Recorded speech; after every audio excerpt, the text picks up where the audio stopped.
Më 7 tetor bën 2 vjet që kur konflikti mes Izraelit dhe Hamasit, grup palestinez i shpallur terrorist nga SBA dhe disa vende të tjera, shpërtheu me forcë të paprecedent. Sulmi i papritur i Hamasit ndaj Izraelit, që rezultoi me mbi 1200 njerëz të vrarë dhe me qindra pengje të marra, ishte më i rëndi në historinë e këtij vendi. Ky sulm shkaktoi një reagim të ashpër të ushtrisë izraelite në Gazë dhe hapi kapitullin më të gjatë dhe më të përgjakshëm të konfliktit izraelito-palestinez.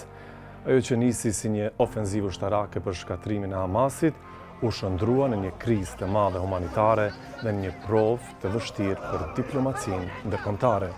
Gjatë këtyre 2 vjetëve, më shumë se 67.000 palestinez u vranë, shumica civil dhe gati 2 milion u zhvendosën, sipas autoriteteve në Gazë. Infrastruktura e enklaves u shkatrua pothuajse tërësisht dhe sistemi shëndetësor është në kolaps.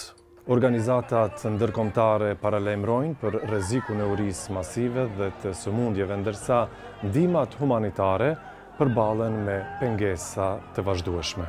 Në nivel ndërkombëtar, lufta nxiti protesta masive në qytete të ndryshme, duke reflektuar zemrimin global ndaj dhunës.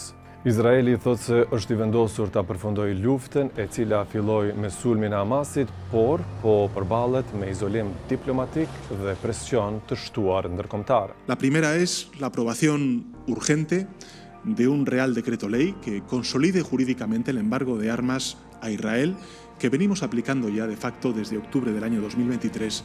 Përpjekjet e mëparshme për paqe kanë dështuar. Anëpushimet e njëpasnjëshme nuk kanë funksionuar, ndërsa ndërmjetësit nga Egjipti te Katari te SBA-ja po përpiqen t'i rikthejnë palët në tryezë. Së fundmi, ndërhyrja e presidentit amerikan Donald Trump me një plan 20 pikësh ringjalli shpresat për ndalimin e luftimeve.